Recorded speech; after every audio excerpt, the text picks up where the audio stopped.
Il y a un moment dans la vie où l'on ne peut plus faire semblant. Un moment où tout ce que vous avez ignoré, repoussé ou étouffé en vous se lève comme une marée lente mais inévitable. Ce n'est pas un cri, c'est un chuchotement. Ce n'est pas une explosion, c'est une prise de conscience.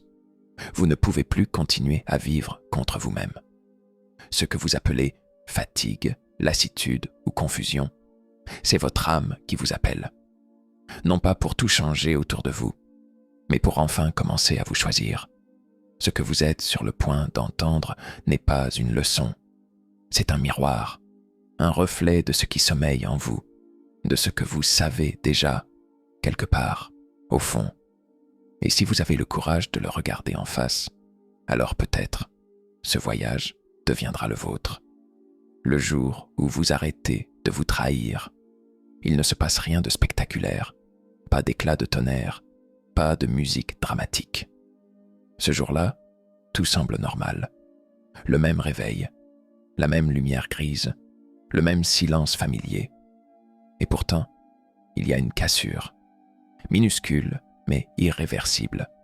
Vous regardez votre reflet dans le miroir et, pour la première fois, vous n'arrivez plus à mentir. Ce n'est pas que vous ne le voulez pas, c'est que vous ne le pouvez plus. Le masque que vous portiez s'est fissuré de lui-même, comme une coquille trop étroite. Ce qui se brise, ce n'est pas votre image, c'est l'illusion. Pendant des années, vous avez joué un rôle. Le bon, la forte, celle qui comprend, celui qui supporte. Vous avez tout donné, du temps, de l'énergie, des rêves, et vous n'avez jamais osé demander. Et moi, dans tout ça, vous vous êtes effacé. Vous avez fait de la paix avec le monde en faisant la guerre à vous-même. Chaque oui prononcé contre votre volonté était une épine de plus plantée dans votre authenticité. Mais ce jour-là, vous sentez que quelque chose ne reviendra pas en arrière. Il ne s'agit pas d'un grand choix, ni d'un discours solennel. Parfois, c'est un simple silence, un refus tranquille, un soupir de lassitude. Et dans ce rien apparent, il y a tout, la graine du changement, la première étincelle du feu sacré. Choisir de vous mettre en premier, ce n'est pas un acte d'égoïsme, c'est un acte de vérité. C'est regarder en face la fatigue d'avoir tout sacrifié. C'est entendre votre propre voix après l'avoir étouffée si longtemps. C'est reconnaître que vivre pour les autres est une forme de mort douce, lente, socialement applaudie, mais spirituellement toxique. Il n'est pas question ici de devenir dur ou froid. Il s'agit de devenir entier, de se rappeler que votre cœur bat aussi fort que celui des autres, que vos besoins ne sont pas caprices, mais balises, que votre douleur n'est pas faiblesse, mais signal d'alarme. Quand vous commencez à vous écouter, vous touchez une vérité oubliée. Vous avez toujours su ce que vous vouliez. C'est le courage de l'assumer qui manquait. Et ce courage, il arrive. Pas en fanfare, mais en maturité. Il se glisse dans vos silences, dans vos choix minuscules, dans cette énergie nouvelle que vous ressentez en osant dire non. À ce moment-là, vous ne vous trahissez plus. Et c'est comme revenir chez soi après un très long exil, la résistance invisible. Ils ne vous diront pas tout de suite que vous les dérangez. Ils ne le formuleront pas si clairement, mais vous le sentirez. Dans le silence soudain, au bout du téléphone. Dans ce regard un peu froid qui n'existait pas avant. Dans cette gêne subtile qui s'installe quand vous commencez à affirmer votre vérité. Vous pensiez que votre transformation serait accueillie avec joie. Vous pensiez qu'en vous montrant enfin tel que vous êtes, vous seriez applaudi pour votre courage. Mais ce n'est pas ainsi que cela fonctionne. Le monde que vous aviez bâti, bien qu'insatisfaisant, reposait sur un fragile équilibre. Votre changement devient un tremblement de terre. Quand vous commencez à dire non, ceux qui étaient habitués à vos oui se sentent trahis. Pas parce que vous faites du mal, mais parce que vous leur retirez le confort de votre servitude. Vous devenez un miroir trop honnête, un rappel gênant de leur propre compromission. Alors, ils résistent, pas toujours méchamment, parfois par inquiétude, souvent par habitude. Mais la résistance est là. On vous appellera changer. On vous soupçonnera d'arrogance.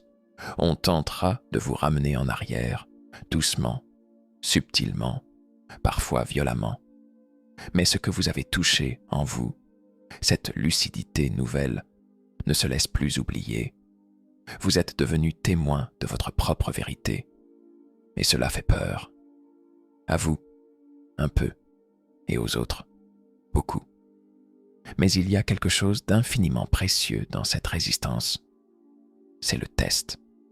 Elle vous demande, sans le dire, est-ce que tu es prêt à perdre ce qui t'entravait pour trouver ce qui te correspond? Ce que vous risquez de perdre n'est pas l'amour véritable. C'est la fausse paix. C'est la dépendance émotionnelle. C'est l'illusion du contrôle. Alors, oui, il y aura des heures. Oui, il y aura des départs. Mais ceux qui resteront, ceux qui s'ajusteront à votre nouvel axe, ceux-là auront choisi de vous aimer pour qui vous êtes, et non pour ce que vous leur offriez en échange. Le retour du souffle. Il y a un moment, parfois imperceptible, où quelque chose en vous recommence à respirer. Ce n'est pas spectaculaire. Il n'y a pas de fanfare, mais c'est vital. C'est un souffle ancien, retrouvé, comme si une partie de vous, perdue depuis l'enfance, retrouvait le chemin de votre poitrine. Vous ne vous étiez même pas rendu compte que vous reteniez votre souffle depuis toutes ces années. À force de faire attention, à force de marcher sur des œufs, vous en étiez venu à vivre comprimé. Puis, un matin, vous vous levez sans cette boule au ventre. Le monde est toujours le même, mais quelque chose a changé dans votre façon de le recevoir. Vous vous sentez libre, pas totalement, mais assez pour remarquer la différence. Vous avez dit non la veille à une demande injuste. Vous avez pris du temps pour vous, sans vous excuser. Vous avez osé être honnête.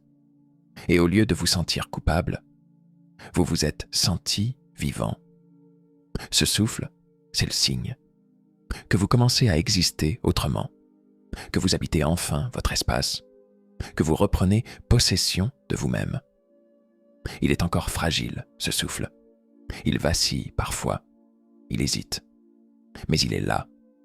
Et avec lui, un rythme nouveau s'installe. Vous ne courez plus après l'amour, la reconnaissance ou l'acceptation. Vous marchez à votre pas. Vous inspirez, vous expirez, à votre tempo. Et cela suffit. On ne parle pas assez de cette paix discrète qui vient quand on cesse de s'auto-abandonner. Ce n'est pas l'euphorie, c'est mieux, c'est la justesse. Vous n'êtes plus en guerre contre vous-même. Vous n'avez plus besoin de jouer un rôle.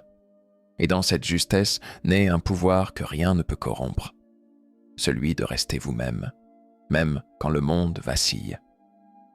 Les cendres de l'ancien monde. Tout ce que vous étiez en train de fuir revient vous hanter. Les peurs, les attachements, les anciennes versions de vous qui, comme des fantômes affamés, réclament leur place. On ne renaît jamais sans mourir un peu d'abord. Et cette mort-là, celle de l'ancien soi, est à la fois douloureuse et libératrice. Vous entrez dans ce que Jung appelait l'ombre, pas celle des autres, la vôtre, celle que vous aviez rejetée, ignorée, enterrée sous les apparences. C'est un territoire fait d'orgueil, de peur, de colère étouffée, de désir honteux, un lieu que vous aviez appris à fuir. Mais vous ne pouvez plus fuir, parce que l'individuation, ce processus de devenir entier, exige de rencontrer tout ce qui a été mis de côté. Alors vous regardez, vous ressentez, vous pleurez parfois, vous criez peut-être. Ce n'est pas une faiblesse, c'est une alchimie. Le feu intérieur brûle les vieux contrats, les vieux masques, les pactes silencieux que vous aviez conclus avec le monde pour être aimé à tout prix. Et dans les cendres de cette combustion, quelque chose germe. Ce n'est pas encore la clarté, c'est un sol nu, aride, mais fertile. Vous réalisez que vous n'êtes pas ce que vous avez souffert, ni ce que vous avez fait pour survivre. Vous êtes celui qui regarde désormais, avec lucidité, tendresse et parfois douleur. Le vrai pouvoir naît de ce regard, car il est pur. Il ne cherche pas à embellir. Il ne cherche plus à fuir. Il reconnaît. Et en reconnaissant, il libère. L'étrange magie du réel. À mesure que vous vous rapprochez de votre centre, des choses commencent à changer. Des rencontres nouvelles, presque trop précises pour être des coïncidences. Des opportunités qui surgissent sans effort. Des événements qui s'alignent comme des constellations autour de vous. Jung appelait cela la synchronicité. Ce moment où l'intérieur et l'extérieur cessent d'être séparés. Ce n'est pas que le monde change pour vous, c'est que vous êtes enfin en harmonie avec lui. Et cette harmonie attire ce qui vous correspond vraiment. Vous n'avez plus besoin de forcer, vous n'avez plus besoin de courir. Ce qui est pour vous vient à vous. Ce qui ne l'est pas s'efface. Pas toujours sans douleur, mais toujours avec clarté. Cette magie n'a rien d'ésotérique. Elle est la conséquence logique d'un esprit aligné, d'un cœur sincère, d'une vie vécue sans trahison intérieure. Le monde extérieur vous reflète enfin, au lieu de vous déformer. Vous ne luttez plus contre le courant. Vous devenez rivière. Mais cette fluidité a un prix, l'abandon du contrôle. Il faut lâcher l'idée de tout maîtriser. Il faut oser faire confiance. Faire confiance à ce que vous ressentez, même si vous ne pouvez l'expliquer. Faire confiance à la direction invisible que votre âme semble avoir choisie. Et c'est là que tout devient étrange et beau à la fois. Le quotidien lui-même devient signifiant. Une conversation, un livre tombé au bon moment, un regard échangé, tout devient message. Non pas parce que vous les cherchez, mais parce que vous êtes prêt à les recevoir. Le réel ne ment plus, il devient complice de votre éveil. Quand la solitude devient un sanctuaire, il y a un silence qui effraie et un autre qui guérit. Le premier est celui du vide, de l'abandon, de l'isolement subi. Le second est celui que vous choisissez, celui qui vous reconstruit. Quand vous commencez à vous mettre en premier, le monde autour de vous devient plus silencieux. Certains s'éloignent, d'autres s'effacent. Les conversations s'amenuisent, les invitations se raréfient. Et au début, ce silence ressemble à une punition. Mais en vérité, c'est un sanctuaire. Vous êtes là, seul avec vous-même. Plus de distractions, plus de masques, plus de rôle à jouer. Seulement vous. Et dans ce dépouillement, quelque chose d'ancestral réapparaît. Votre présence. Pas celle que vous offrez aux autres, mais celle que vous offrez à vous-même. C'est troublant au départ. On ne sait plus quoi faire. On cherche le bruit, on cherche les regards, on cherche une fuite. Mais il n'y a plus de fuite possible. Vous êtes au centre de votre propre temple. Et il faut apprendre à s'y asseoir. Carl Jung parlait de l'importance de s'individuer, de se détacher de l'image collective, pour embrasser l'être singulier. Ce processus, il ne peut pas se vivre dans la foule. Il exige la solitude, non comme une prison, mais comme une matrice. Dans ce silence retrouvé, vous commencez à entendre des choses oubliées. Vos pensées n'ont plus besoin d'être censurées. Vos émotions n'ont plus à être justifiées. Vous vous écoutez vraiment, peut-être pour la première fois. Et là, dans cette écoute, naît une forme d'amour que vous n'avez jamais reçue de l'extérieur. L'acceptation radicale. La solitude cesse alors d'être un manque. Elle devient un espace, un lieu de création, une chambre intérieure où vous pouvez guérir, rêver, reconstruire. Vous réalisez que vous n'êtes pas seul parce que vous êtes vide. Vous êtes seul parce que vous êtes plein. Trop plein pour tolérer le superficiel. Trop conscient pour jouer encore à vous trahir. Et peu à peu, vous apprenez à aimer cette version de vous qui n'a besoin de personne pour exister. Vous cessez de mendier de l'amour. Vous cessez de courir après la reconnaissance. Vous cessez de vouloir être sauvé. Parce que vous avez compris une vérité immense. Ce n'est pas l'autre qui vous complète, c'est vous qui vous retrouvez. Alors, vous marchez seul. Mais ce n'est plus une errance. C'est un pèlerinage. Chaque pas que vous faites dans le silence est un pas vers votre essence. Et ce silence, que vous redoutiez tant, devient votre plus fidèle allié.